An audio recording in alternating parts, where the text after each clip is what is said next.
Alors, bienvenue. Je constate que vous n'êtes pas tous et toutes découragés après la première rencontre. Vous êtes encore là.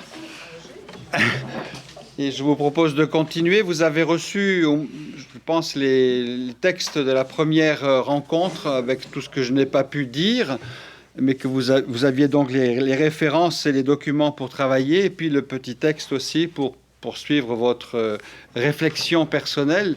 J'espère que vous n'avez pas oublié la troisième partie qui comptait sur vos réponses. Parce qu'il y avait les textes dans les deux premiers chapitres et puis le troisième. Et alors, qu'est-ce qu'on a à proposer et à mettre en œuvre? Je reviens juste sur un point parce que ça me paraît un point important pour la vie de l'Église, mais pour la vie de chacune de nos communautés et aussi pour la vie de chacun personnellement dans notre relation avec le Christ, c'est cette dimension de la communion. Le fameux ensemble. Quelquefois, ça nous paraîtrait plus facile et plus simple de dire je tiens compte de moi, je fais mon petit chemin, je construis ma petite vie chrétienne, et puis que le voisin fasse de même. Mais ça, c'est peut-être bien, mais ce n'est pas la vision de l'Église. La vision de l'Église, c'est le ensemble. Et cette dimension du ensemble, elle nécessite évidemment beaucoup d'attitudes bienveillantes à l'égard de l'autre. Et un regard de confiance aussi à l'égard de l'autre. Et ça ne nous est pas toujours facile de vivre ce ensemble. Je vous cite juste un passage que vous aviez dans vos textes du message du pape François pour le carême de cette année, justement. Faisons ce chemin ensemble. Les chrétiens sont appelés à faire route ensemble, jamais comme des voyageurs solitaires. L'Esprit Saint nous pousse à sortir de nous-mêmes pour aller vers Dieu et vers nos frères et sœurs, et à ne jamais nous refermer sur nous-mêmes. Marcher ensemble, c'est être des tisseurs d'unité à partir de notre commune dignité d'enfants de Dieu. C'est avancer côte à côte, sans piétiner ni dominer l'autre, sans nourrir d'envie ni d'hypocrisie, sans laisser quiconque à la traîne ou se sentir exclu. Oui, ça fait partie donc de ce message du pape François pour le carême de cette année. Vous voyez les conséquences du ensemble. Ce n'est pas le chacun pour soi. Je ne construis pas ma vie chrétienne indépendamment des autres. Je ne participe pas à l'Eucharistie dominicale pour mon compte. Là, c'est là où se manifeste il n'avait qu'un seul cœur et une seule âme. C'est ce ensemble qui donne une vision de l'Église dans ce qu'elle a de plus plénier. Nous ne sommes pas l'Église à nous tout seuls. L'Église, c'est une communion. Alors, une communion qui est un peu particulière parce que c'est une communion qui s'enrichit de la diversité. C'est une communion qui n'a pas peur de la diversité. Et là aussi, il faut que quelquefois, on aille au-delà de nos craintes très humaines. Ce qui est différent nous inquiète. Et certains diraient même, ce qui est différent nous menace. Non. La vision ecclésiale, c'est ce qui est différent nous enrichit dans la mesure où nous mettons nos différences ensemble, dans la recherche de ce qui va faire progresser, grandir, croître les uns et les autres. Vous voyez, c'est des petites conversions du quotidien, ça. Quand je vois l'autre, est-ce que je vois d'abord un concurrent ou un frère, une sœur qui va me permettre d'accomplir ma propre vocation et de grandir dans ma vocation? Ça change beaucoup nos rapports au sein même de l'Église. La dimension du ensemble, et vous voyez les conséquences.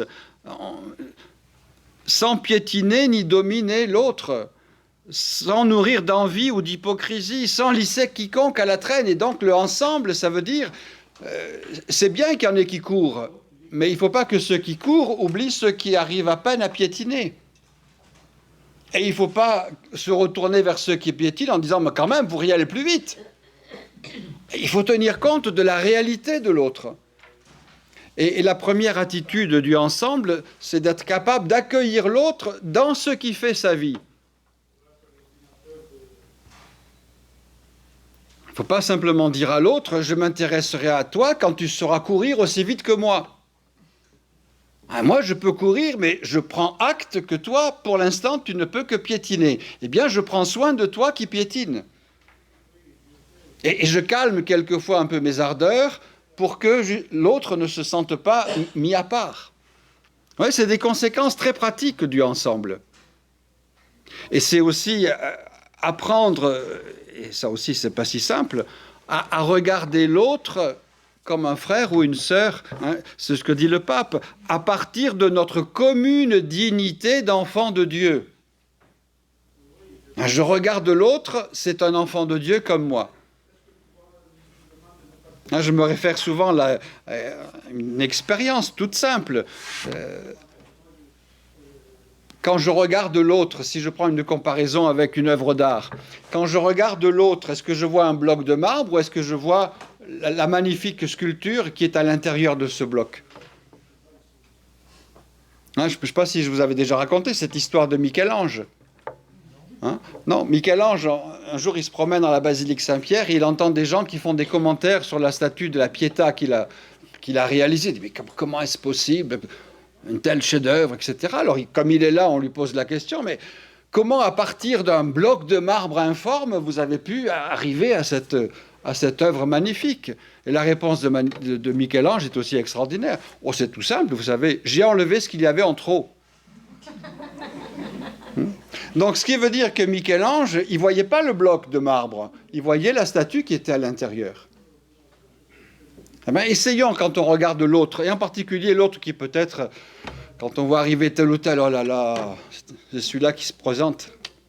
Mais en particulier celui-là, s'obliger à voir le chef-d'œuvre qui est en lui et pas simplement le bloc de marbre. Remarquez que c'est un exercice que vous pouvez faire aussi sur vous-même. Quand on se regarde soi-même, ne pas voir simplement le bloc de marbre, mais voir le chef-d'œuvre. Et ne pas s'inquiéter en voyant le chef-d'œuvre. Et ce n'est pas de l'orgueil que de voir le chef-d'œuvre, mais c'est de constater l'œuvre de Dieu en nous. Voilà. La réponse à l'orgueil, c'est ça, c'est constater que c'est Dieu qui accomplit en nous ces merveilles. Vous avez en écho le chant de la Vierge Marie.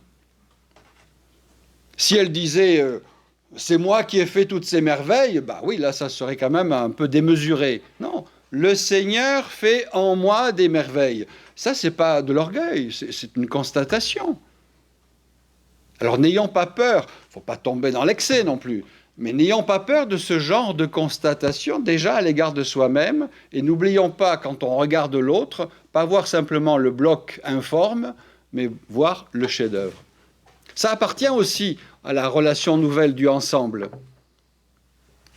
fondée, je reviens à ce que dit le pape, sur notre commune dignité d'enfant de Dieu. Pas simplement fondée sur la dignité d'enfant de Dieu, mais sur notre commune dignité. Ça veut dire que l'autre est aussi enfant de Dieu que moi. Et ça, on est au b.a.-ba du ensemble et de la relation que cela implique. Et puisque vous avez compris l'autre jour que j'aimais bien jouer un petit peu sur les mots, alors je vais encore continuer. Nous avons à être des aimants. Et je me réfère, ça illustre bien une des phrases du pape Benoît XVI qui disait « L'évangile ne se transmet pas d'abord par prosélytisme, mais par attraction. » Alors, puisque nous avons à manifester l'attraction, soyons des aimants. Et vous l'écrivez de deux manières. Soit en utilisant le verbe aimer, soit en utilisant le verbe aimanter. C'est l'amour qui attire, c'est l'amour qui aimante. Donc nous avons à être des aimants. Et si nous aimons, alors nous aimanterons, nous attirerons. La chose qu'il faut vérifier, c'est que ce n'est pas à nous qu'il faut attirer. Nous sommes là comme des moyens, comme des transmetteurs. C'est pas à nous, mais c'est vers le Christ. Hein, c'est l'attitude de Jean-Baptiste. Voici l'agneau de Dieu. Mais il faut Jean-Baptiste pour montrer l'agneau de Dieu. Ben, il faut que nous soyons là, dans le respect de nos vocations personnelles, pour montrer l'agneau de Dieu. Mais nous sommes nécessaires pour le montrer. Bien sûr que Dieu pourrait choisir un autre moyen de se manifester, mais il nous dit, c'est toi qui vas me manifester dans le monde. Oui, c'est ça, être des aimants. Et on n'attire pas simplement par nos compétences acquises, ou par nos savoirs, ou par nos pouvoirs, ou par nos avoirs. On attire d'abord parce que nous apprenons jour après jour à aimer à la manière du Christ. Et ce « à la manière du Christ », nous voyons bien toutes les conversions nécessaires que cela implique au quotidien. Ce n'est pas simplement aimer à ma manière, mais c'est aimer à la manière du Christ.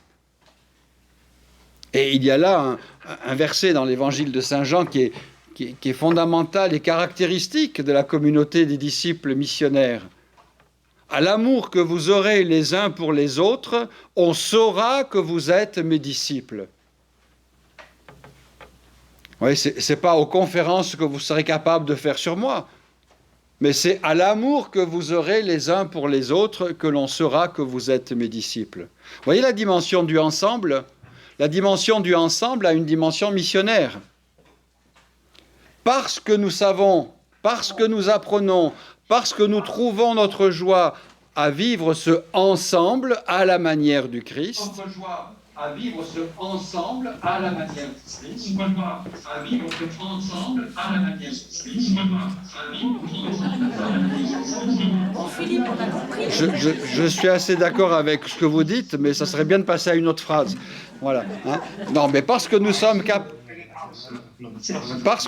capables de vivre ce ensemble, nous sommes missionnaires. Vous voyez, la portée du ensemble, ce n'est pas simplement pour être mieux entre nous, mais c'est pour assumer la dimension missionnaire. La vie de l'Église est missionnaire, mais quand on dit la vie de l'Église, c'est la nôtre de vie. Donc la manière que nous avons de vivre entre nous a quelque chose de missionnaire. Parce que ces liens qui nous unissent permettent aux autres de dire « Ah mais tiens, le Christ est présent en eux. Hein. À l'amour que vous aurez les uns pour les autres, on saura que vous êtes mes disciples. » Et là, c'est quelque chose de fort. Et on ne peut pas dire simplement c'est à cause des autres, c'est à cause de nous. Chaque fois que nous sortons de ce ensemble, chaque fois que nous privilégions le chemin du voyageur solitaire, nous blessons la dimension missionnaire de l'Église. Or, l'Église n'existe que pour être missionnaire. Le pape Jean-Paul II disait dans son encyclique sur la mission, « Si l'Église cesse d'être missionnaire, elle n'est plus l'Église de Jésus-Christ. » Jésus-Christ n'a pas choisi des apôtres simplement pour qu'ils restent avec eux, et au moment de son départ, il ne leur donne pas comme conseil « Surtout restez entre vous et ne parlez de moi à personne. » Il leur dit « Allez à travers toutes les nations. Parcourez toute la création pour dire cette bonne nouvelle que vous avez reçue et dont vous avez été témoin. » L'être de l'Église, c'est d'être missionnaire. La mission, ce n'est pas simplement une fonction de l'Église, c'est son être. C'est ce qui définit l'Église. Et vous voyez que cette dimension missionnaire de l'Église repose sur nous. C'est nous qui en sommes les responsables de cette dimension missionnaire. Et toujours avec cette référence à l'amour que nous aurons les uns pour les autres. Et toutes ces petites bagarres, toutes ces petites disputes très humaines quelquefois entre nous, portent atteinte à la dimension, à la visibilité missionnaire de l'Église. Et là, eh bien, il y a évidemment pour chacun d'entre nous une nécessaire conversion. Ça tombe bien, le carême est un temps de conversion. Alors profitons-en, il est bientôt terminé, donc ne laissons pas passer trop cette invitation. Vous voyez cette dimension du ensemble, du marcher ensemble. Alors quand on dit ça, marcher ensemble, ça nous paraît évident. Ben oui, la vie de l'Église, c'est de marcher ensemble. Alors, je vais vous inviter à faire un peu de grec, et vous allez voir que ça peut prendre une autre dimension. Marcher ensemble. Si je le dis en grec, ça veut dire synodos. Synode. Marcher ensemble, c'est synode. En grec, c'est ça, c'est marcher ensemble. Être sur le même chemin. Attention, marcher ensemble, ça ne veut pas dire être identique. Rappelez-vous ce que je disais au début, la communion s'enrichit de la diversité.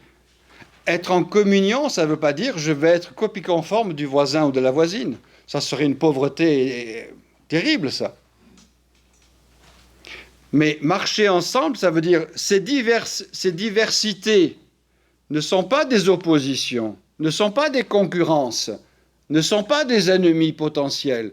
Ces diversités vont enrichir notre chemin ensemble. Et c'est là où nous avons souvent des difficultés. En fait, la difficulté, c'est d'accueillir l'autre tel qu'il est et non pas tel que je voudrais qu'il soit. Souvent, nos problèmes de relation, c'est ça. Ah, mais il n'a pas fait ce que j'aurais aimé qu'il fasse. Et c'est de voir si ce qu'il a fait n'a pas quelque chose de positif. Oui, ça change nos relations.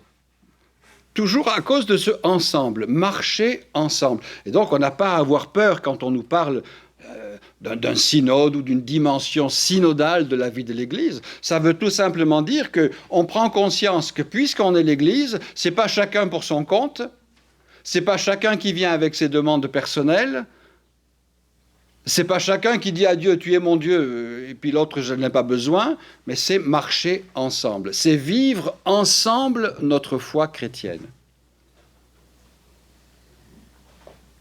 Et le ensemble, il a sa source fondamentale dans le mystère de la Trinité. Dans le mystère de la Trinité, il y a une belle diversité entre le Père, le Fils et l'Esprit. Mais la diversité qui existe entre le Père, le Fils et l'Esprit ne porte pas atteinte au fait qu'ils sont un seul Dieu. Vous voyez, un seul Dieu, 3 personnes. Eh bien, dans la vie de l'Église, c'est un peu la même chose. Une seule Église dans la diversité de ses membres. C'est ce que l'apôtre Saint Paul dit dans sa première lettre aux Corinthiens. De ce corps qui est l'Église, la tête, c'est le Christ. Mais une tête qui n'aurait pas de membres, les membres, c'est nous. Alors il explique en disant, mais pour qu'il y ait vraiment un corps, il ne faut pas que le bras dise « quand même, ça serait mieux si j'étais la jambe ». Il faut que le bras accepte d'être le bras et d'être pleinement bras. Ce qui veut dire que si on remet à notre niveau, est-ce que je suis capable de découvrir quelle est ma vraie vocation personnelle? Et ensuite, une fois que j'ai découvert cette vocation personnelle, est-ce que je suis prêt à la mettre au service de l'enrichissement du corps entier? Il ne faut pas que je dise « c'est pour moi et ce n'est qu'à moi ». Il ne faut pas que je passe mon temps à dire « mais ça serait mieux si j'avais la vocation du voisin ». Il faut que je découvre quelle est ma vocation et que je m'y donne pleinement et que j'aille au fond de l'accomplissement de cette vocation en vue de la croissance de l'ensemble. Vous voyez, c'est un décentrement. Je ne vais pas vers Dieu pour que ce soit mon Dieu à moi, je vais vers Dieu pour être davantage au service des autres. Et c'est ce que dit saint Paul quand il parle des charismes et des dons, et c'est quelque chose de caractéristique, et il faut toujours s'en rappeler. Les charismes, les dons, les talents que nous avons reçus, ce n'est pas simplement pour notre sanctification personnelle, ça y contribue, mais ce n'est pas le but ultime. Le but ultime, c'est en vue du bien de tous. Et personne ne peut dire « je n'ai rien reçu, donc je n'ai rien à donner ». La première étape, c'est d'être capable de reconnaître les dons que nous avons reçus. Et c'est ce que va dire saint Paul en s'adressant à son disciple Timothée. « Je t'invite à raviver en toi le don spirituel que Dieu a déposé en toi. » Est-ce que je suis capable de reconnaître le don spirituel que Dieu a déposé en moi? Mais Dieu ne l'a pas déposé en moi comme on dépose une somme d'argent dans un coffre-fort et qu'on ferme ensuite à double tour. Il l'a déposé en moi comme une semence déposée dans la bonne terre pour qu'elle porte beaucoup de fruits. Bien voilà, le don spirituel que Dieu m'a fait, c'est en vue de porter beaucoup de fruits. Et Jésus nous dit dans l'Évangile, ce qui fait la gloire de mon Père, c'est que vous portiez beaucoup de fruits. Et Jésus ne se contente pas de dire, c'est que vous portiez un peu de fruits, mais c'est que vous portiez beaucoup de fruits. Ah oui, là aussi, c'est un regard nouveau sur ce don spirituel. Et là encore, que personne par humilité vienne dire « Ah non, non, non, moi j'ai rien reçu ». Ça, c'est pas l'humilité, ça s'appelle un peu de la stupidité. Faut pas dire plus. L'humilité, c'est de dire « Oui, je reconnais ce que Dieu m'a confié et ensuite, je fais en sorte que cela soit mis en pratique pour la croissance de l'ensemble. » Le don spirituel, c'est cette semence qui nous est confiée. Alors à nous de vérifier que le terrain n'a pas trop de pierres, de ronces ou de manque de profondeur, pour reprendre les images de la parabole du semeur. Mais c'est cette semence que Dieu nous a confiée en vue de la croissance de l'ensemble. Et tous ces dons que Dieu nous a confiés, ce n'est pas simplement en vue de la croissance de notre communauté ecclésiale. Bien sûr que c'est le premier lieu de croissance, mais c'est en vue de la croissance de toute cette humanité qui nous entoure. Nous ne sommes pas chrétiens pour être chrétiens entre chrétiens. Nous sommes chrétiens pour être sel de la terre et lumière du monde. Donc notre dimension missionnaire ne s'arrête pas à la porte de l'Église. Une fois que nous avons franchi l'Église, ça y est, on est dans un autre monde. Non, c'est là que va se mettre en œuvre la dimension missionnaire. Et ravive en toi, c'est une invitation, non seulement pour le temps de carême, mais c'est une invitation à laquelle nous invite le pape à travers toute cette dynamique de l'année sainte. Raviver, repérer en nous le don spirituel qui nous a été confié, raviver en nous ce don spirituel, et saint Paul ajoute, déposer en toi par l'imposition de mes mains.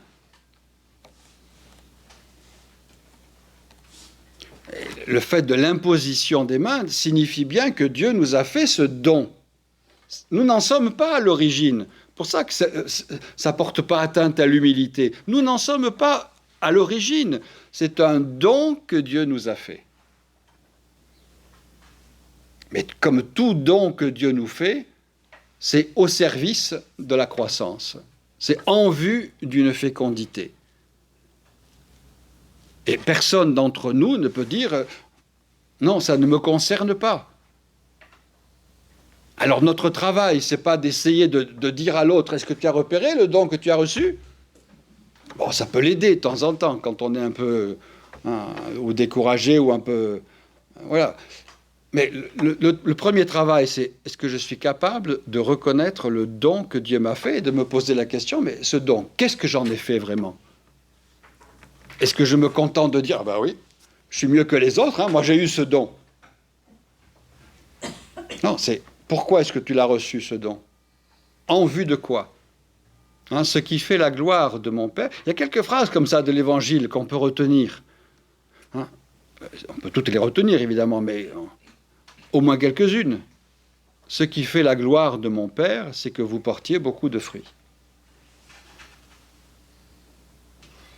Alors, quels sont ces fruits? Au niveau personnel, au niveau communautaire. Et Nous avons à notre disposition un enseignement de l'Église qui est d'une richesse quelquefois insoupçonnée. Et il y a un document que j'aime beaucoup citer, que le pape Jean-Paul II, dont on a fait mémoire ces jours-ci du 20e anniversaire de son décès. Lorsqu'on est entré dans le 3e millénaire, le pape a écrit un magnifique document, justement pour inviter l'Église à entrer pleinement dans ce 3e millénaire sans peur, mais en accueillant d'une manière renouvelée la mission. Et dans ce document, il écrit ceci: « Il ne s'agit pas d'inventer un nouveau programme. Le programme existe déjà. C'est celui de toujours, tiré de l'Évangile et de la tradition vivante. » Certains aujourd'hui disent « Bon, l'Évangile, bon, c'est un vieux texte quand même, hein, on pourrait le réécrire. » Mais c'est l'Évangile de qui? C'est pas l'Évangile du Père Philippe. C'est l'Évangile de Jésus-Christ. Le Verbe fait chair, il est venu une fois pour toutes dans notre humanité. Et il a bien dit à ses apôtres, « Allez de toutes les nations, faites des disciples, enseignez-leur tout ce que je vous ai, transmettez-leur tout ce que je vous ai enseigné. » Il n'a pas dit, à telle époque, dans telle région, vous pourrez inventer un autre évangile en fonction de vos désirs, de vos caprices, des modes du moment. Non, toute la difficulté, mais toute la joie, elle est là aussi. Le programme, il existe déjà, c'est celui de toujours. Mais le fait de dire c'est celui de toujours, ça ne porte pas atteinte au fait que l'évangile est une nouveauté, bonne nouvelle. Le fait de dire c'est celui de toujours, on pourrait se réfugier derrière cette fameuse attitude. Ah, puisque c'est celui de toujours, alors faisons comme on a toujours fait jusqu'à maintenant. Vous voyez, c'est quelquefois un principe qui est assez vivant dans l'Église. Faisons comme on a toujours fait, ne changeons rien surtout. Je vous avais déjà dit l'autre fois, je crois, les lieux où on ne change rien, où on se contente d'écrire ici J, c'est juste à côté. Là où il y a de la vie, il y a du changement. C'est la définition même de la vie. Donc la vie n'est pas une répétition. Le fait de dire c'est l'évangile de toujours, ça ne veut pas dire c'est la répétition. À nous de trouver aujourd'hui les moyens nouveaux pour transmettre, pour dire cette même parole.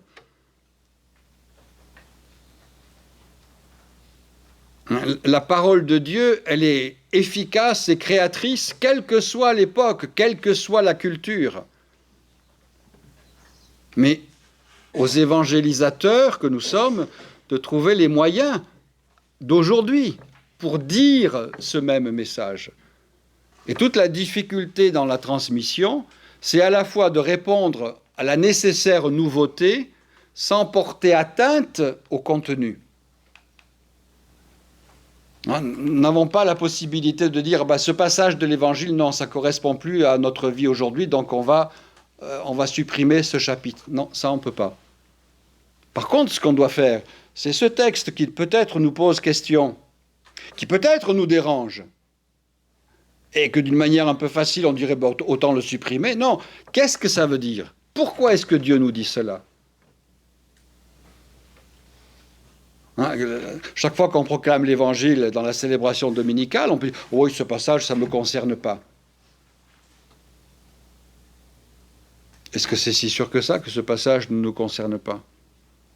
Est-ce que s'il ne nous concernait pas, est-ce que Dieu nous le ferait entendre aujourd'hui?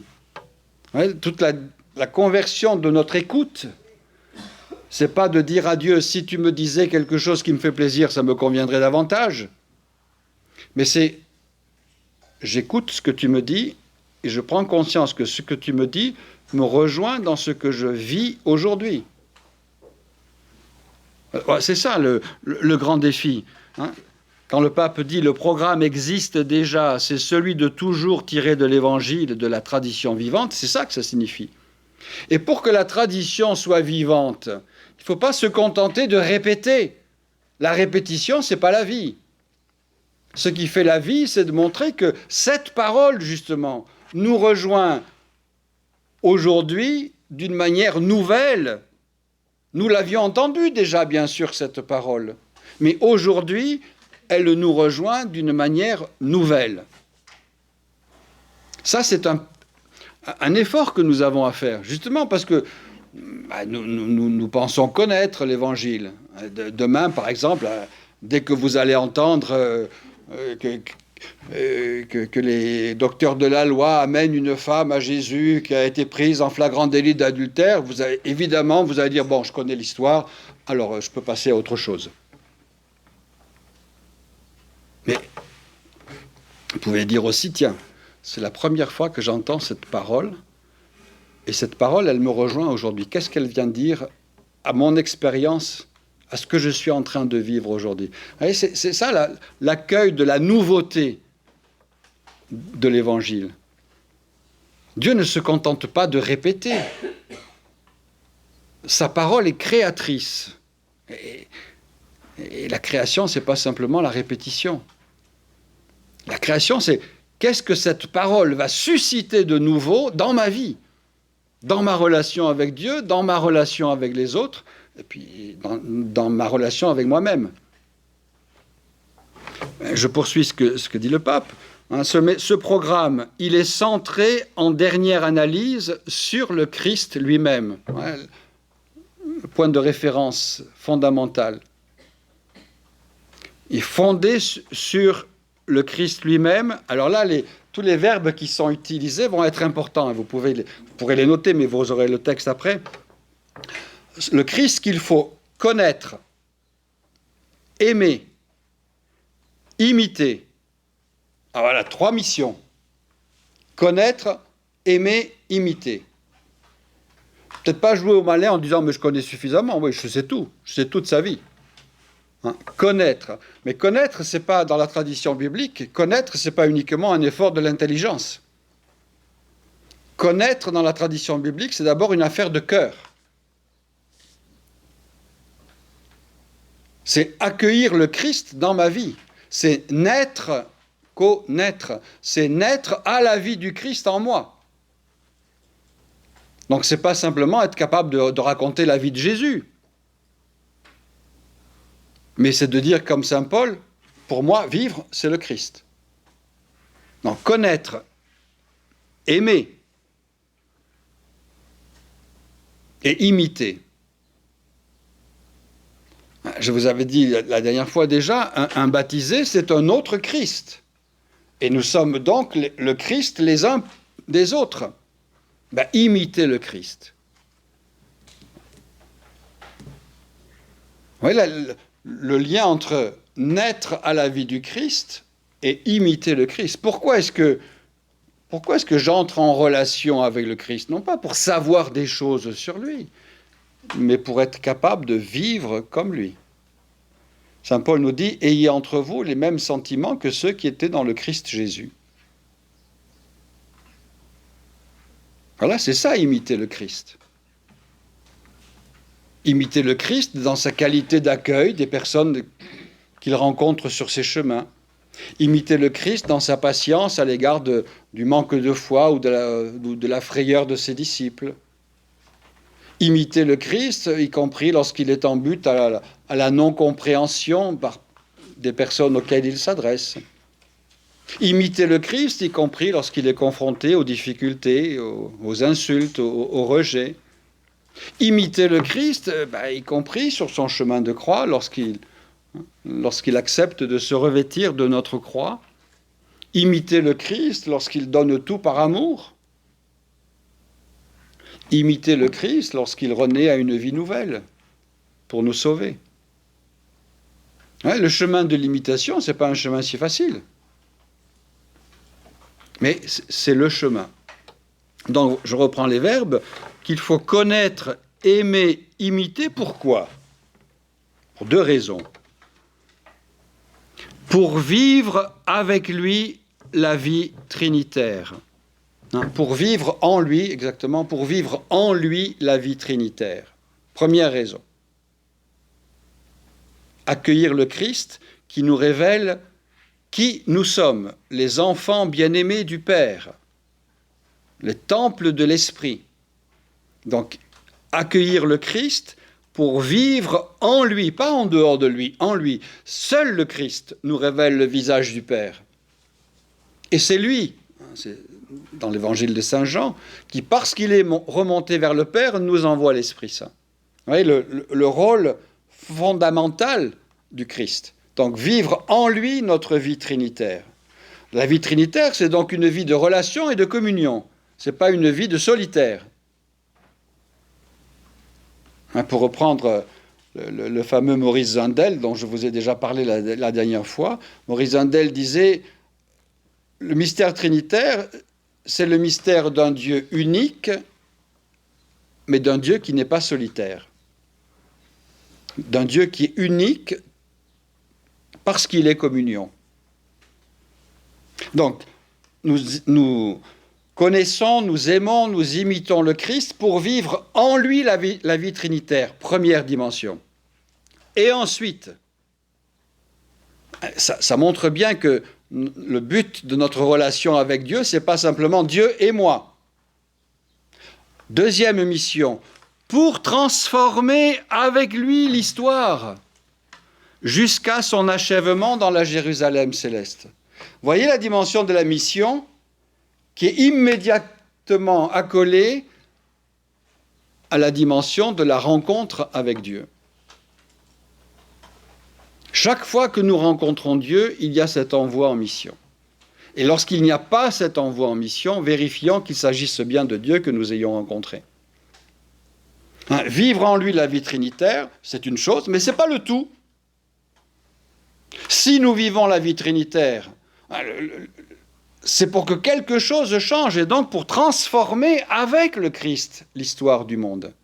Et dans les documents que vous aviez reçus, je crois, la dernière fois, il y avait cette phrase « Les laïcs doivent assumer comme leur tâche propre le renouvellement de l'ordre temporel. » Donc de toute la vie du monde. Il y a toutes les activités très positives, et je vous encourage à les poursuivre, et même à les nourrir davantage encore au sein de l'Église. Mais n'oublions pas l'autre versant. Tout ce que nous vivons dans l'Église a pour finalité de transformer le monde. Leur tâche propre, la tâche propre des laïcs baptisés, c'est de transformer le monde, ce n'est pas de le subir, c'est de le transformer. Et ce sont deux textes forts du Concile Vatican II. Deuxième citation, « Les laïcs exercent leur apostolat multiforme dans l'Église, autant dans l'Église que dans le monde. »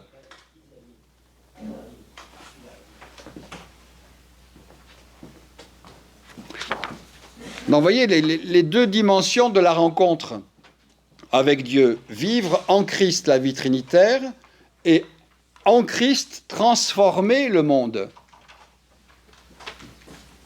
N'oublions pas ce versant de la mission qui déborde la stricte vision de la communauté. La communauté est là comme étant un lieu source pour la mission.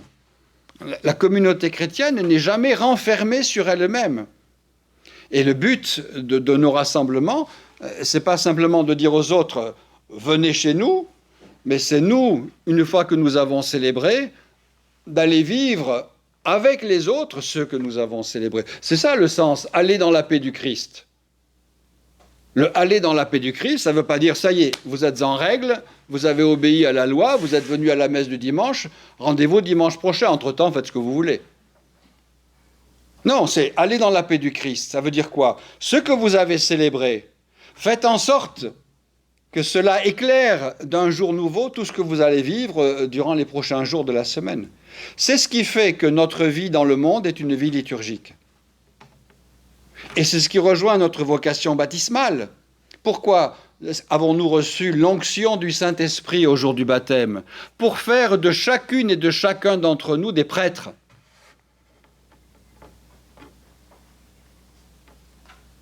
des prophètes, j'en avais parlé la dernière fois, des prophètes et des rois. N'oublions pas, tous et toutes, à cause du baptême, nous sommes prêtres. Comment est-ce que nous vivons ce sacerdoce? Bien justement, en étant des liturges, on pourrait dire, en faisant de nos vies quotidiennes des actions de grâce, des louanges, des offrandes au Seigneur. C'est comme ça que notre vie sacerdotale a une existence. Sinon, oui, ça veut dire quoi? Je suis devenu prêtre. Ah oui, c'est notre dignité commune. Après, notre sacerdoce, c'est un sacerdoce au service, c'est un sacerdoce ministériel, comme on dit. Mais le sacerdoce fondamental, c'est celui du baptême. Nous sommes tous et toutes prêtres. Une bonne nouvelle, hein? Peut-être. Oui, faire de notre vie une liturgie. La liturgie, ce n'est pas simplement un entre-deux.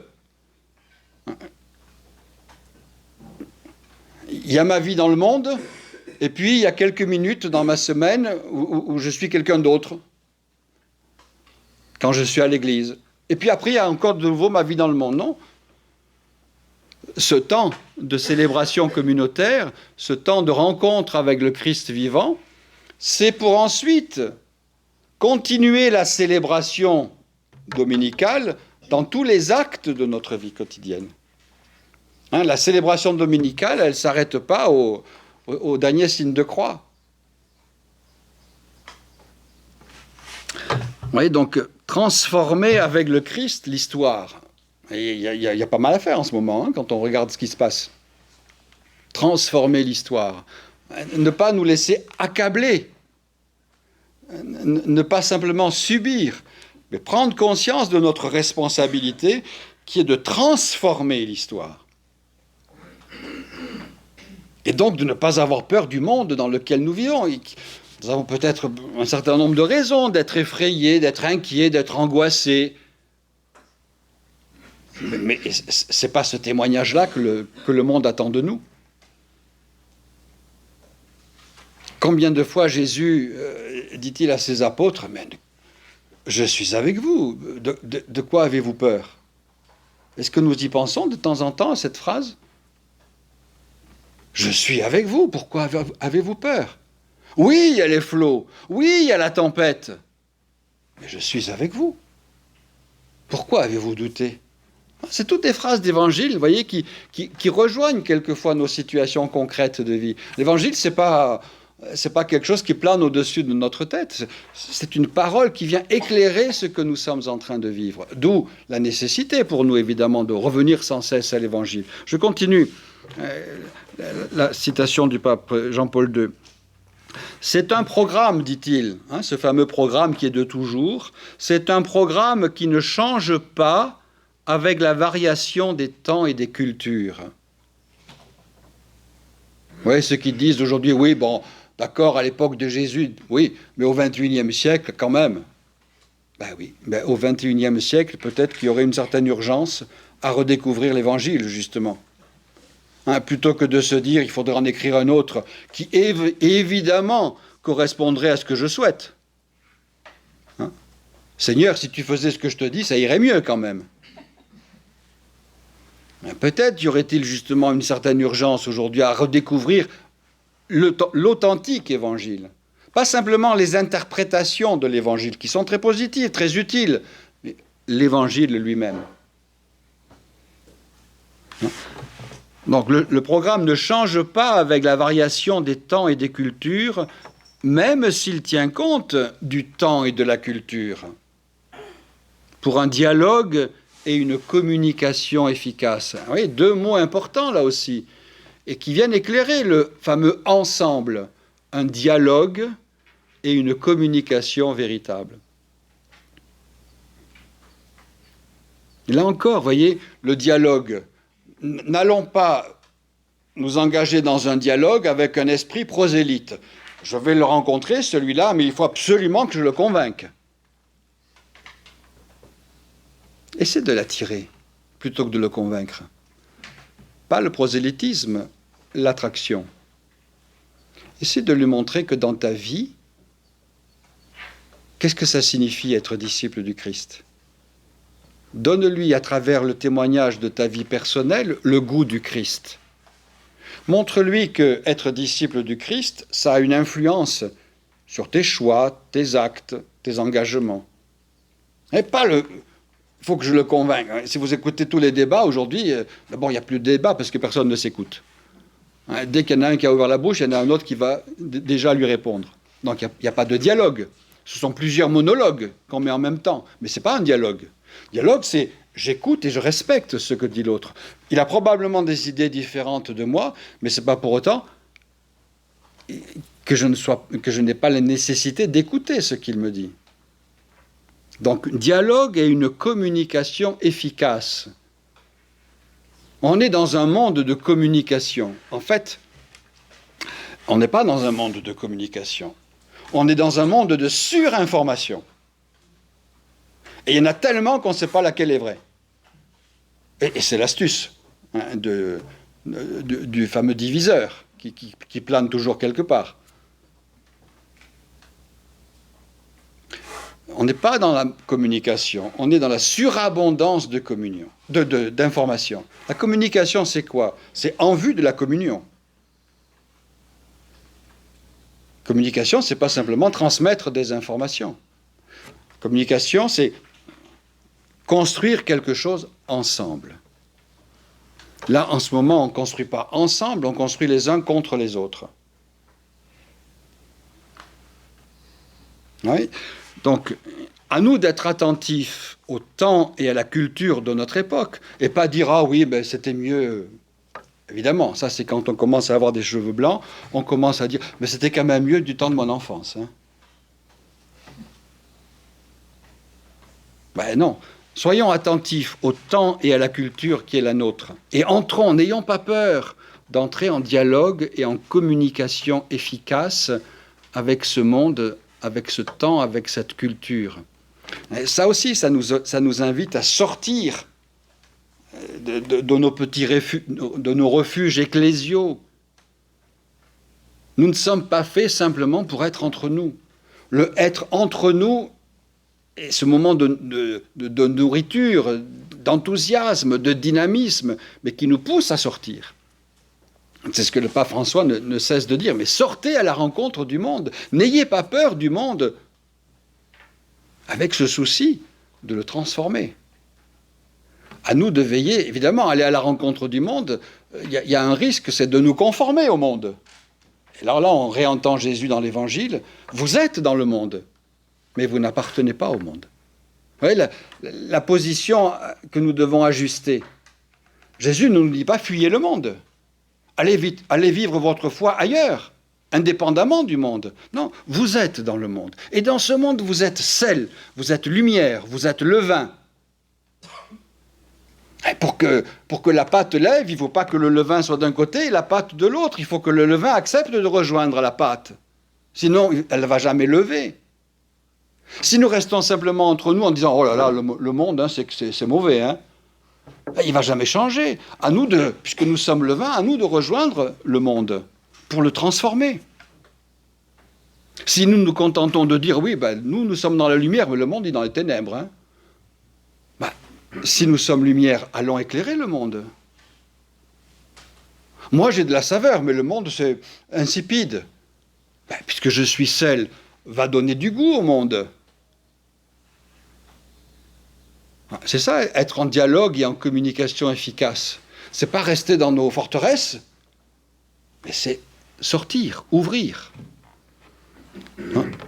Ce programme, dit le pape, termine la citation avec cette phrase, ce programme de toujours est notre programme pour le 3e millénaire. Ce qui veut dire que c'est notre programme. Et c'est à cela que nous encourage d'une manière incessante le pape François. À nous d'assumer la mission qui est la nôtre.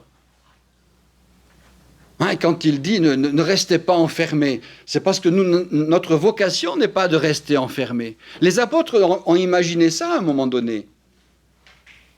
Le Christ est reparti vers son Père.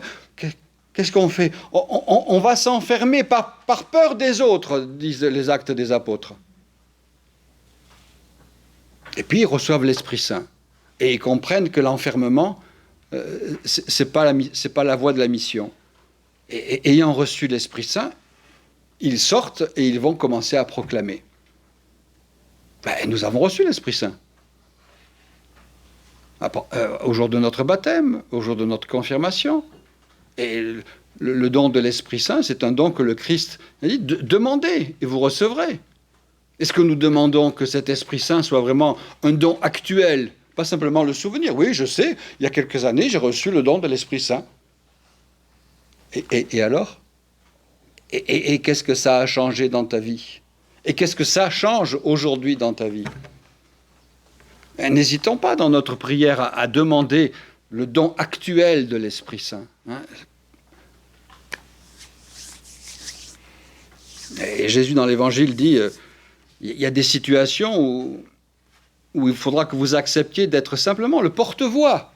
Ne vous souciez pas de ce que vous allez dire. Laissez l'Esprit Saint s'exprimer à travers vous. Et Saint Paul nous dit, ça rejoint notre expérience quotidienne, nous ne savons pas prier comme il faut. Alors laissons l'Esprit Saint prier en nous. Vous voyez, cette connivence avec l'Esprit Saint. C'est pas simplement, je l'ai reçu un jour, mais je suis le temple de l'Esprit Saint. Et le temple, dans la tradition juive, c'est le lieu où Dieu réside et où le lieu à partir duquel Dieu se manifeste. Eh bien, je suis le lieu où l'Esprit Saint demeure et je suis le lieu à partir duquel l'Esprit Saint se manifeste.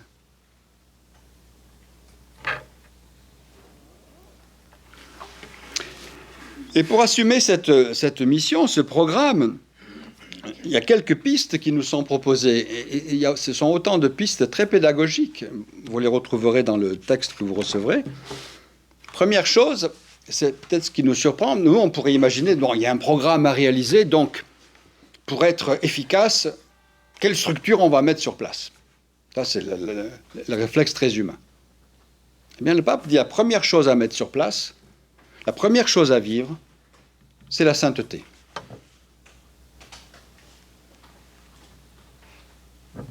Ah bon? Mais comment on va faire? Ton Père est saint. Ressemble-lui. Et c'est bien ce que Jésus dira à plusieurs reprises. Soyez saints comme votre Père est saint. Vous voyez, la première nécessité, c'est pas qu'est-ce que nous allons faire. C'est-à-dire, je me mets en premier. C'est moi qui vais faire pour Dieu. La première chose, c'est d'accueillir ce que Dieu veut faire pour moi. Vous voyez, des petits basculements. Hein. C'est pas moi, qu'est-ce que je vais faire pour Dieu.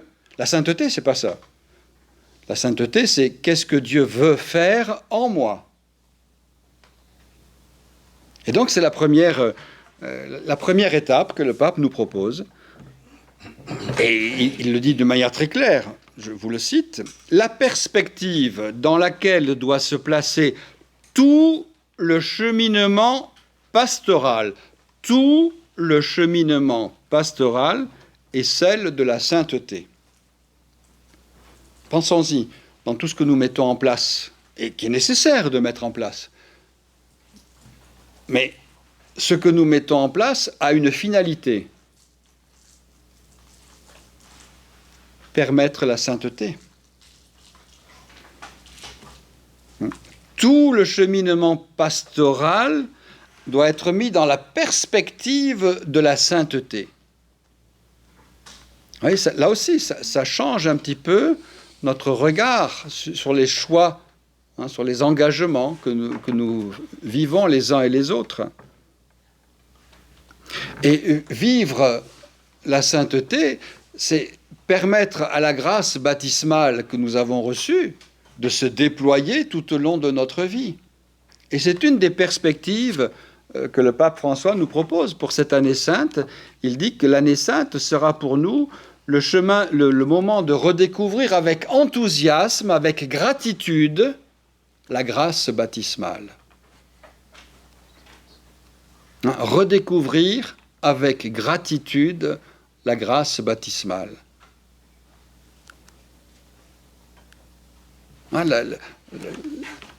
L'aspect réjouissant de ce qui se passe dans beaucoup de nos diocèses, des adolescents, des adultes qui s'approchent du baptême.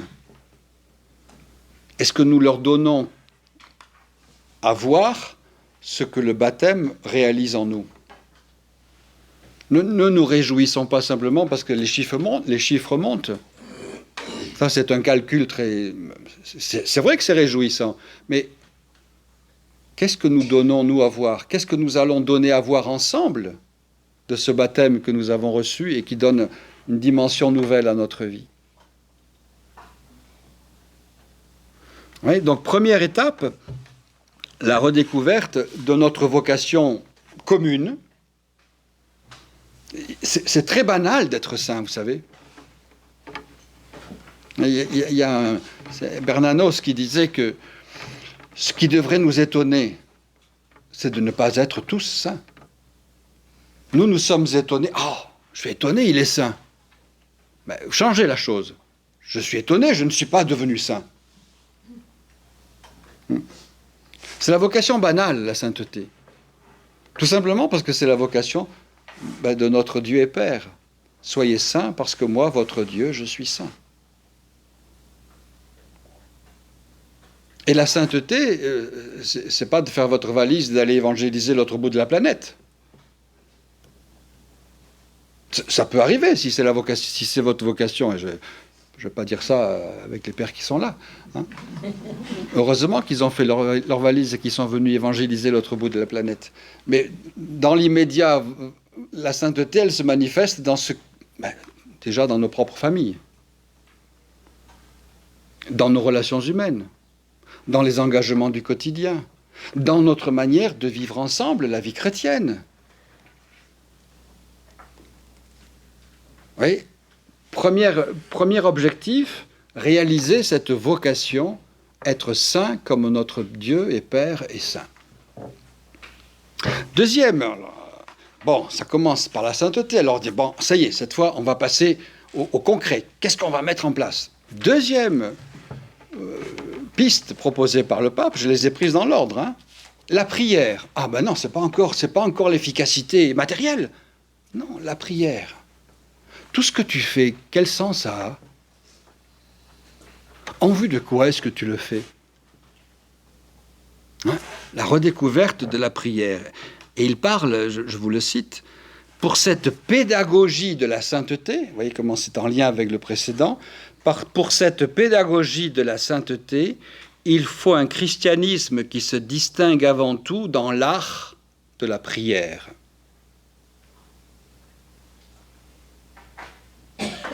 Un christianisme qui se distingue avant tout par l'art de la prière. Et il rejoint ensuite nos communautés lorsqu'il dit « Nos communautés chrétiennes doivent devenir d'authentiques écoles de prière. » Nos communautés qui deviennent des écoles de prière. La nécessaire relation interpersonnelle avec Dieu. Le curé d'Ars disait, prier, c'est parler à Dieu comme on parlerait à un ami. Donc c'est avoir cette simplicité de relation, de proximité, de communion. Donc vous voyez, d'abord, la prière qui vient mettre en moi le désir de Dieu.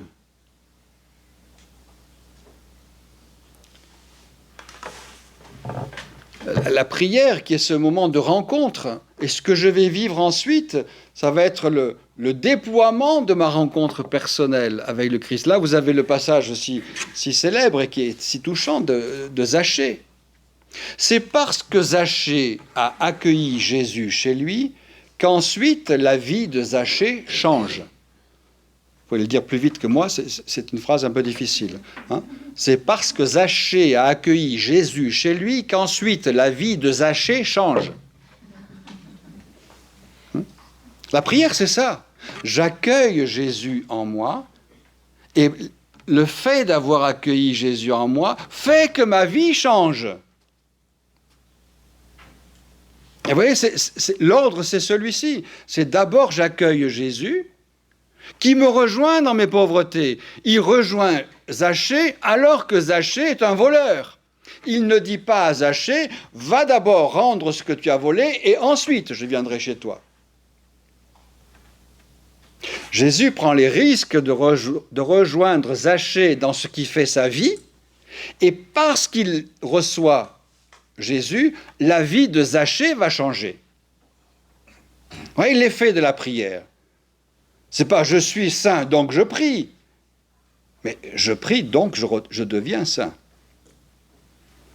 Parce que j'écoute Dieu, parce que je suis en relation de dialogue et d'amour et de communion avec lui, je comprends que ma vie doit changer.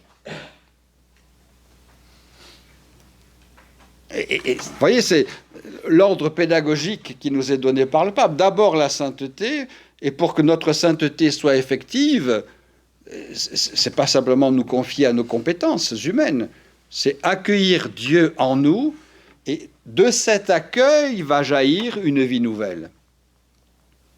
Mais c'est bien ce que nous avons réalisé au jour de notre baptême. Au jour de notre baptême, nous avons accueilli la plénitude de la vie de Dieu en nous. La question, c'est de se poser, et alors, qu'est-ce que ça change dans ma manière de vivre? Vous voyez qu'on revient toujours à ce sacrement fondamental du baptême. J'accueille Dieu en moi, et donc, ma vie va changer. C'est d'abord la rencontre avec Dieu. Et c'est ça la magnifique pédagogie du Seigneur. Nous disons quelquefois à quelqu'un, va d'abord te laver et quand tu seras propre, je m'intéresserai à toi. Dieu nous rejoint, y compris quand nous sommes sales. Ouais. C'est une manière aussi d'expliquer le sacrement de la réconciliation. C'est parce que nous sommes sales qu'il nous rejoint. Nous n'oserions pas, quelquefois. Je suis trop sale, c'est ce que diront les apôtres. Seigneur, je suis pécheur, éloigne-toi de moi. Mais Jésus rigole quand il entend ça. Mais c'est parce que tu es pécheur que je m'approche de toi. Je ne m'approche pas de toi parce que tu es mieux que les autres, parce que tu es pécheur. Oui, ça dit aussi peut-être quelque chose dans notre relation avec les autres. Nous avons quelquefois un peu de réflexe. Oh, celui-là, après tout ce qu'il a fait, je préfère le laisser loin. Non, je le rejoins à travers de ce qu'il a fait. Et c'est parce que je le rejoins que peut-être... Disons-nous cela, c'est parce que j'ose le rejoindre que peut-être sa vie va changer. Si je lui dis, change d'abord ta vie, puis je m'intéresserai à toi, ça risque de ne pas fonctionner. La pédagogie de Dieu, il ne craint pas, dit le pape Benoît XVI, il ne craint pas de se salir les mains pour nous rejoindre dans notre misère. Mais évidemment, ce n'est pas pour rester avec nous dans la misère, c'est pour ensuite nous en libérer et nous relever. Vous voyez, l'effet de la prière, ce n'est pas de fuir le monde. La prière, elle ne nous fait pas décoller de la réalité. Elle nous permet de rejoindre d'une manière efficace la réalité. Comme le Christ la rejoindrait, et puisque nous sommes le Christ. C'est donc son modèle que nous essayons de mettre en pratique. Troisième pilier pour vivre ce programme au service du troisième millénaire, l'Eucharistie dominicale. Vous voyez qu'on n'est pas encore arrivé dans le faire. Qu'est-ce que je dois faire? Une question qu'on pose à Jésus. Première question, c'est qui dois-tu être? Le être précède le faire. Parce que si le être ne précède pas le faire risque de n'être que de l'activisme. J'aime beaucoup cette phrase, mais qui me torture par moments, de saint Paul. Vous ressemblez à des êtres affairés sans rien faire. Ah oui, vous multipliez les activités. Mais qu'est-ce que vous avez fait de nourrissant, de solide, de constructeur? Il faut que le être précède le faire. C'est exactement ce qui se passe encore avec Zachée. C'est parce que dans la rencontre avec Jésus, Zachée va découvrir qui il est, malgré sa pauvreté, qu'ensuite il va y avoir un fer qui va jaillir de cette redécouverte. Et le plus grand service que nous pouvons à beaucoup de nos contemporains aujourd'hui, c'est de leur permettre de redécouvrir qui ils sont. Non pas des objets, mais des sujets. Non pas des anonymes, mais des uniques. Révéler à l'homme qui il est. Là, il y a un grand service pour nos contemporains. Donc, je reviens à l'Eucharistie dominicale. Voici ce que dit le pape. Elle est le lieu privilégié où la communion est constamment annoncée et entretenue. La participation à l'Eucharistie, le jour du Seigneur devient aussi le jour de l'Église, qui peut exercer de manière efficace son rôle de sacrement d'unité.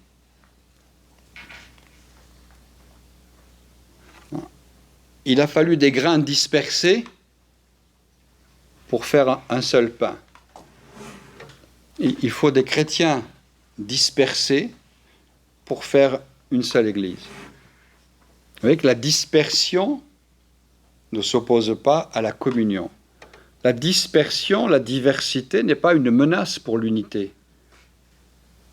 La dispersion et la diversité est une richesse de l'unité. L'unité n'est pas l'uniformité. Notre objectif, ce n'est pas d'être en tout semblable au voisin ou à la voisine, à telle ou telle sainte. Non. Notre objectif, c'est d'être pleinement ce que nous sommes au service de la communion. Ce n'est pas simplement moi, mais c'est en vue du nous. Notre jeu est nécessaire, mais pas simplement un jeu égoïste, un jeu, comme dirait le pape François, auto-centré, mais un jeu offert à la communion, au nous. Et quand nous sommes rassemblés pour la célébration dominicale, pour l'Eucharistie dominicale, ce n'est pas une somme d'individus posés à côté les uns des autres. C'est un seul cœur et une seule âme. Ce n'est pas toujours si évident que ça. J'y viens pour mon compte personnel, non. Ce n'est pas le moment. Tu as le moment de ta rencontre, de ta prière personnelle. Jésus nous dit bien, on l'a entendu dès le début du temps de carême, enferme-toi dans ta chambre et prie ton Père dans le secret. Mais Jésus lui-même allait à la synagogue pour prier avec ses frères, pour réciter les psaumes, pour lire la parole de Dieu. Oui, c'est pas, et comme toujours dans le monde chrétien, c'est pas ou, mais et. Donc il y a des moments de prière individuelle, personnelle, pas individuelle, personnelle. Je suis en relation personnelle avec Dieu, mais il y a les moments de la prière commune, de la prière familiale. Ça peut se vivre aussi en famille. Il y a bien des moments où chacun des membres de la famille prie dans le secret de sa chambre, et puis il y a des moments qu'on peut essayer de privilégier pour dire, à telle occasion, on va prier ensemble. Non pas chacun. Mais ça ne s'oppose pas, vous voyez, ça, c'est pas en concurrence. Donc vivre cette Eucharistie dominicale, non pas simplement j'apporte mes petits soucis, mes petites demandes ou grandes, mais je me joins, pas je me fonds, mais je me joins à la prière commune. Et toute la liturgie nous y invite. Je vous avais déjà dit l'autre fois. Quand le prêtre dit « Prions le Seigneur », moi j'aime bien laisser quelques secondes de silence pour que chacun puisse faire monter dans le silence de son cœur la prière qu'il porte, et nous en portons tous et toutes. Et c'est légitime. Mais ensuite, après ce moment de silence, le prêtre reprend la parole, non pas en son nom personnel, mais au nom de toute la communauté, et dans ce qu'il dit, il vient rassembler toutes les prières que les uns et les autres nous avons présentées dans le silence de notre cœur. Et c'est ça, un seul cœur et une seule âme. Et il y a un exercice qui paraît sympathique, mais qui n'est pas si évident. C'est plutôt que... Hein, vous voyez, nous sommes un certain nombre, chacun vient présenter ses intentions personnelles. Eh bien, nous allons changer. Je ne viens pas présenter mes intentions personnelles, mais je viens prier pour l'ensemble des personnes qui sont rassemblées. Et si tout le monde fait ça, plutôt que je sois seul à demander pour moi, eh bien, nous sommes 30 à demander. Oui, je suis plus seul face à ma demande personnelle, mais je confie ma demande personnelle à l'Assemblée réunie et je suis porté par la prière de l'Assemblée. Alors, il faut quand même que j'avance. Ça y est, on va enfin passer à l'efficace et au concret. Eh bien non, pas encore. Après avoir parlé donc de la sainteté, de la prière, de l'Eucharistie dominicale, on y reviendra dans quelques jours, le sacrement de la réconciliation.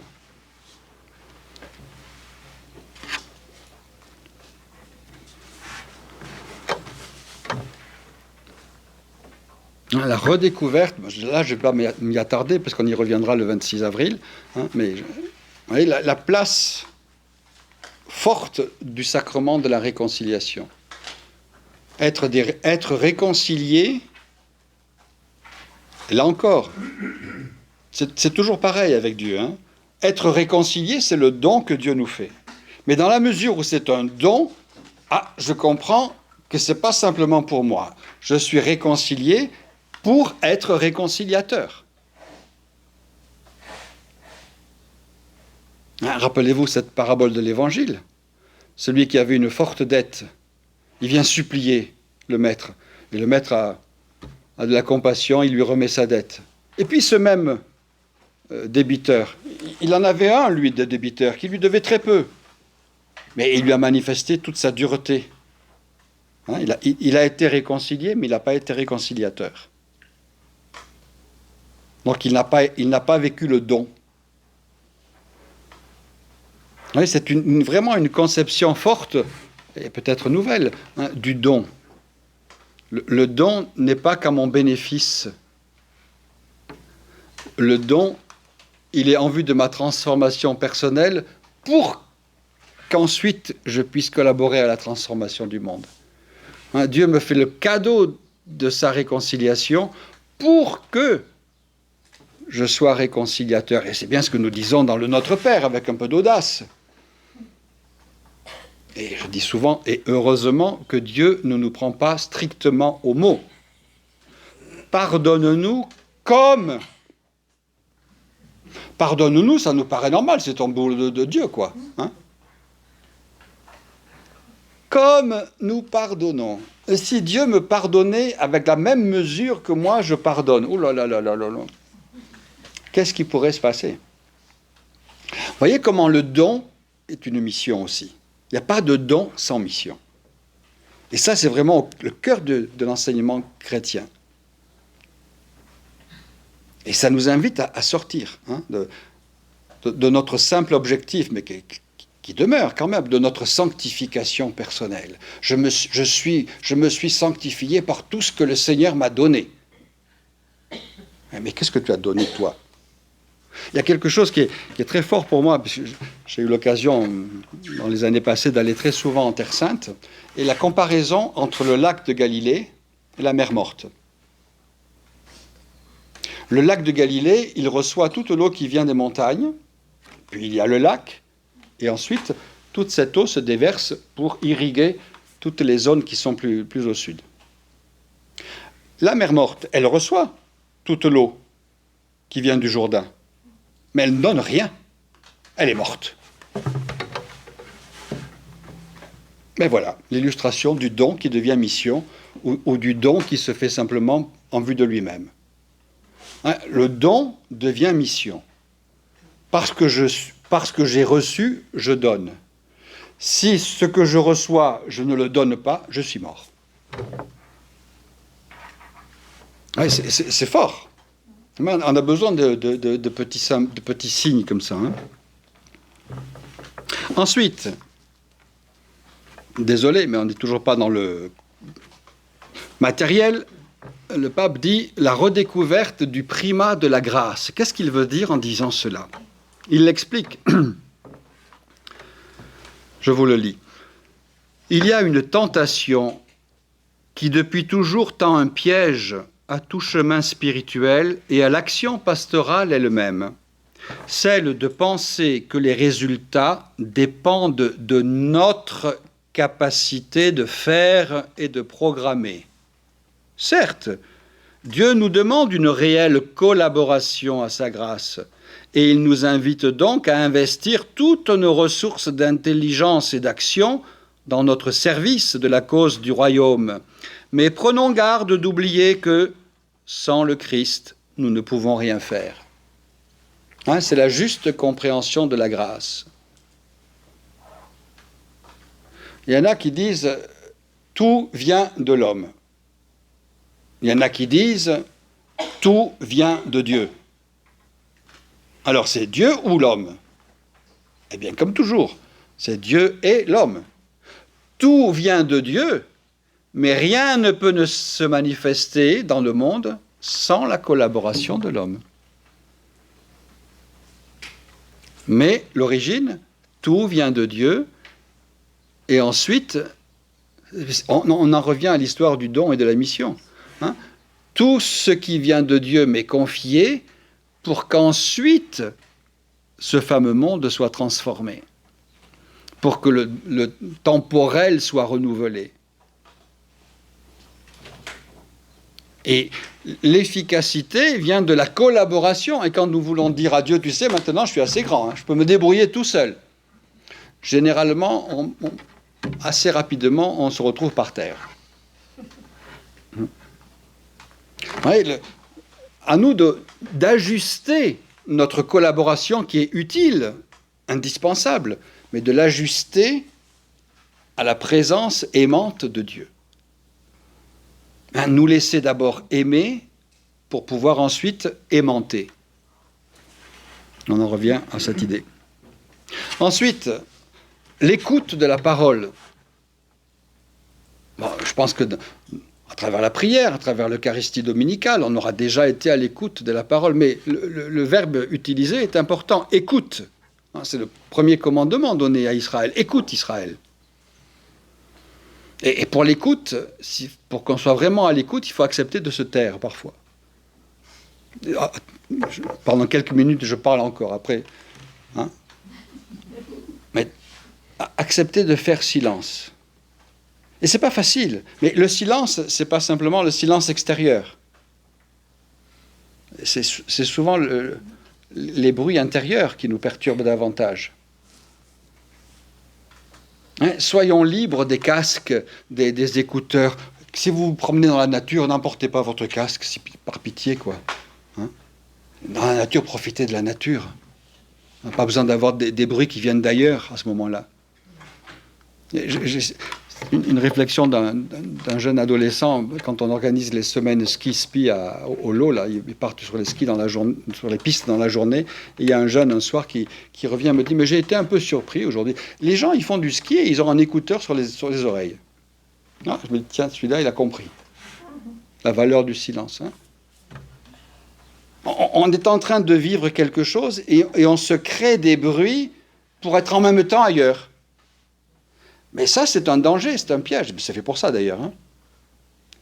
C'est pour qu'on oublie la présence et la valeur de la présence. Et l'écoute, c'est de offrir ma présence à la présence, avec un P majuscule. Je suis avec toi tous les jours. Et toi, où est-ce que tu es ? Et quand nous disons à Dieu, mais pourquoi est-ce que tu m'as oublié ce jour-là ? On retrouve dans la fameuse histoire de saint Augustin. Longtemps je t'ai cherché à l'extérieur alors que tu étais à l'intérieur. L'écoute, c'est ce qui nous permet de retrouver cette beauté de notre intérieur, parce que c'est à l'intérieur que se trouve Dieu. Nous sommes le tabernacle de Dieu d'une certaine manière. C'est ce que saint Paul nous dit quand il nous dit « vous êtes le temple de l'Esprit ». L'écoute de la parole. Mais afin que cette parole, là aussi, la parole c'est un don et notre mission c'est de la mettre en pratique. Et c'est ça la béatitude nouvelle dont parle Jésus dans l'Évangile. Bienheureux ceux qui, ayant entendu, mettent en pratique. Ce n'est pas suffisant d'entendre. Et écouter, ce n'est pas simplement entendre. Entendre, j'entends plein de bruit dans la journée, ça ne va pas nécessairement transformer ma vie. L'écoute, c'est tout autre chose. Parce que l'écoute, ça veut dire, ce que j'écoute, j'accepte de le mettre en pratique. Vous voyez, la conséquence. Donc ce n'est pas encore une fois simplement pour moi, et c'est un peu le leitmotiv de notre rencontre aujourd'hui, tout don est une mission. Et de l'écoute, évidemment, va jaillir la nécessaire annonce de la parole. Et ça, c'est ce qui nous appartient. Saint Paul le dit dans une de ses lettres, « Ce que j'ai reçu, je vous le transmets ». Et au début de la première lettre de Saint Jean, il y a cette citation magnifique, hein, « Ce que nous avons touché, ce que nous avons expérimenté, ce que nous avons entendu, nous vous le transmettons ». Donc, vous voyez à quoi nous sommes invités dans ce nécessaire renouveau du don que nous avons reçu. Hein, pour revenir à la fameuse phrase de saint Paul dans la lettre à Timothée, dans la première lettre à Timothée, au chapitre 1, verset 16. Je t'invite, et ça s'adresse à chacune et chacun de nous, je t'invite à raviver en toi le don spirituel que Dieu a déposé en toi.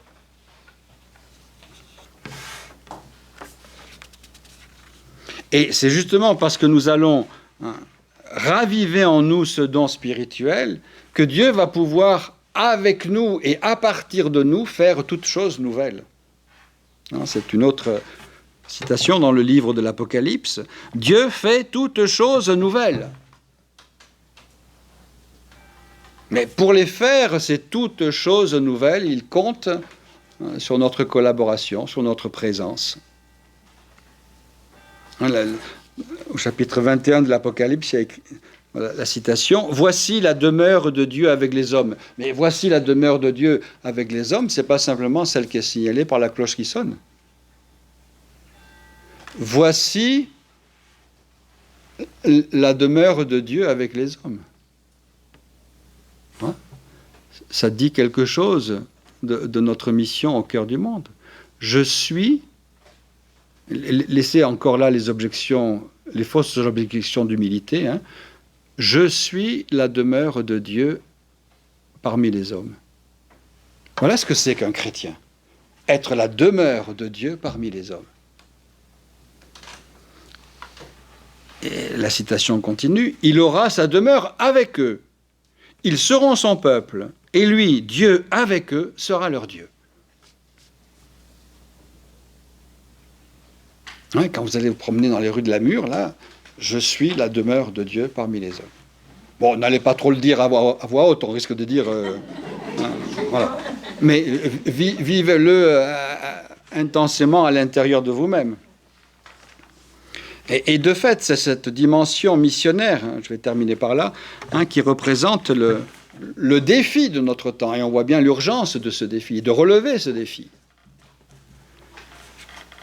Dans son encyclique sur la mission, le pape Jean-Paul II disait ceci, et c'est une phrase que le pape François reprend, donc c'est pour dire que même si ça a été écrit il y a 25 ans ou 30 ans, ça a une actualité très concrète.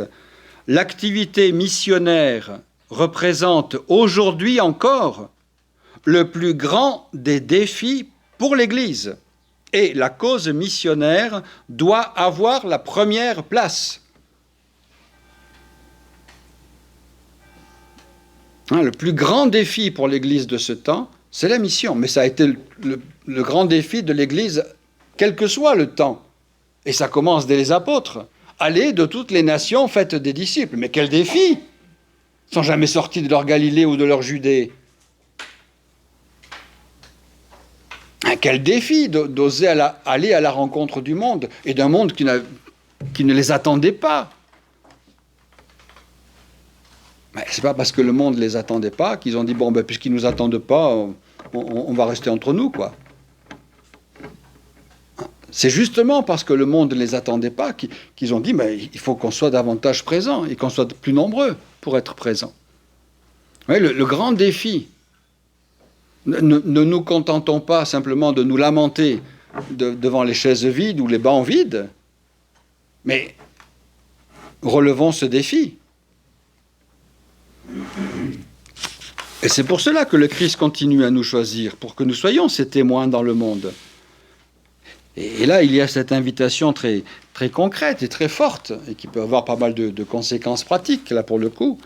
Pape François nous dit, passons d'une pastorale de simple conservation à une pastorale vraiment missionnaire. Hein, la pastorale de simple conservation, c'est on va faire comme on a fait il y a 50 ans. Hein, comme si rien ne s'était passé depuis 50 ans. Comme si le monde était exactement le même depuis 50 ans. Ben, vous voyez bien que là, vous avez tout faux sur votre copie, hein, si vous faites ça. Hein, passer d'une pastorale de simple conservation et laisser tomber les rêves de dire, mais quand même au XVIe siècle, c'était quand même beaucoup mieux. Hein. Et si on pouvait revenir au XVIe siècle, comme ça serait bien. Regardez quand même les conditions de vie au XVIe siècle et puis vous verrez si c'était vraiment si bien. Donc, il faut arrêter avec ce genre de sornette. Passons d'une pastorale de simple conservation à une pastorale vraiment missionnaire. Ça, c'est... Et on retrouve la fameuse phrase que je vous avais déjà citée du pape François, que j'aime beaucoup. Nous sommes les dépositaires d'un bien qui humanise. Et dit-il, il n'a rien de plus urgent que de transmettre ce bien à nos contemporains.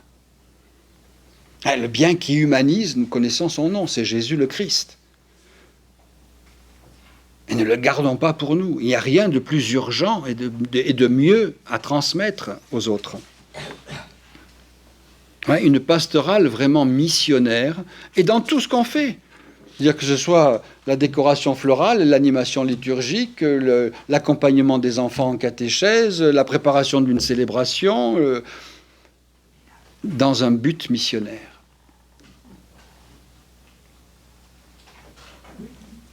Et c'est parce que nous sommes dans cette perspective que nous-mêmes, nous sommes les bénéficiaires aussi de la mission. Le missionnaire découvre ce que c'est qu'être missionnaire parce qu'il est en mission. Il ne le découvre pas simplement en lisant un bouquin.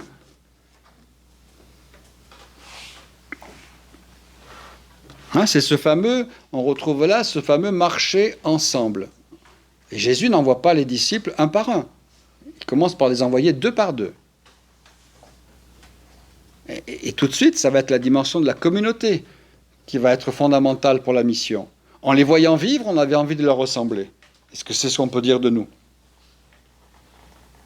Oui, la dimension missionnaire de la communauté. Et dans la joie de l'Évangile, le pape dit que les disciples missionnaires, il y a plusieurs expressions qui caractérisent les disciples missionnaires. Il dit, ce sont ceux qui prennent l'initiative. Pas simplement la répétition, mais l'initiative. Ce sont ceux qui s'impliquent, pas simplement ceux qui... Il y a un besoin, vas-y. Non, j'y vais, moi, je m'implique. Ce sont ceux qui accompagnent. Pas simplement le chemin, c'est par là, mais je marche avec toi. Ce sont ceux qui fructifient. La gloire de mon Père, c'est que vous donniez beaucoup de fruits. Ce sont ceux qui fêtent. Voilà les 5 expressions que le pape nous donne dans la joie de l'Évangile au numéro 21 et qui disent les caractéristiques des disciples missionnaires. Hein, voilà comment le Seigneur nous appelle aujourd'hui. Hein, chacun des appels, c'est un petit clin d'œil du Seigneur. Alors, pour retrouver la tradition des jeux de mots, un clin d'œil, c'est au singulier. Au pluriel, ça donne quoi? Un clin d'yeux. Choisissez comment vous écrivez Dieu. Soit avec une apostrophe, soit avec une majuscule. Hein? Un clin d'œil, des clins d'yeux. Voilà. Eh bien, il est 11h05. Il faudrait peut-être s'arrêter. Sinon, vous allez avoir une indigestion. Alors, je vous cite une dernière citation à la manière du pape François, pour rester dans cette dimension de la mission qui est fondamentale et qui est au cœur de ce don de Dieu ravivé en nous.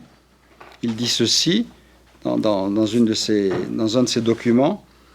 L'Église n'a pas tant besoin de bureaucrates ou de fonctionnaires que de missionnaires passionnés, dévorés par l'enthousiasme de transmettre la vraie vie.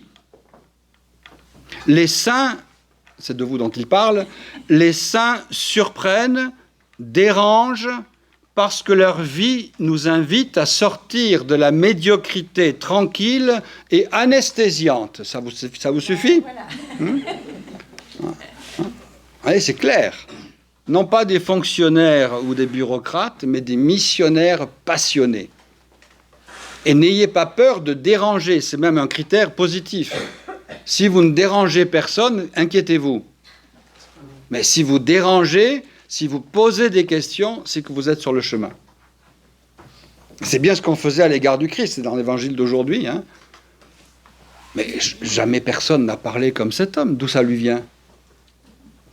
Et voilà. C'est ce qu'on va dire de nous désormais. Mais d'où ça leur vient ? Cette vie nouvelle qu'on constate en eux. Voilà. Donc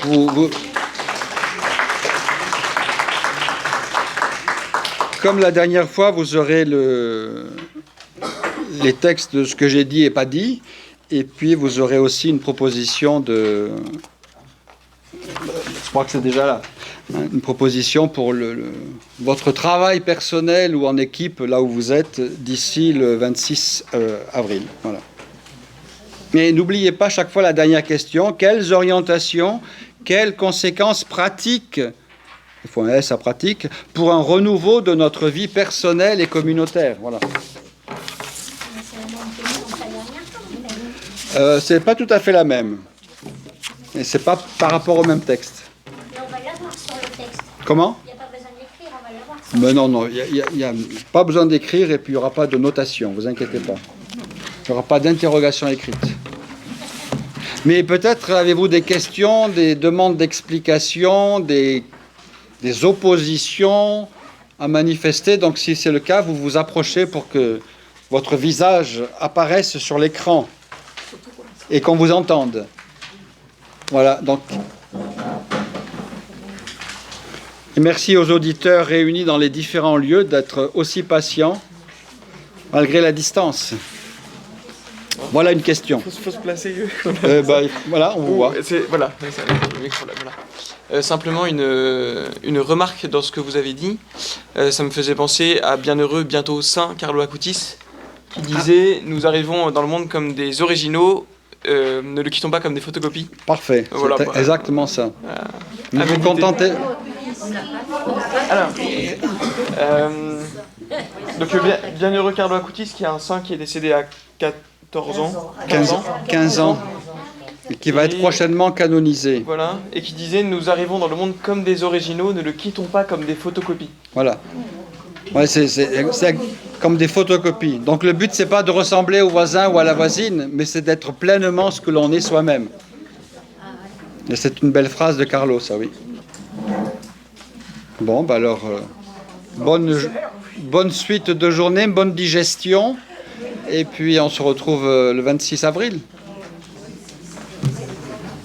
Merci et à bientôt.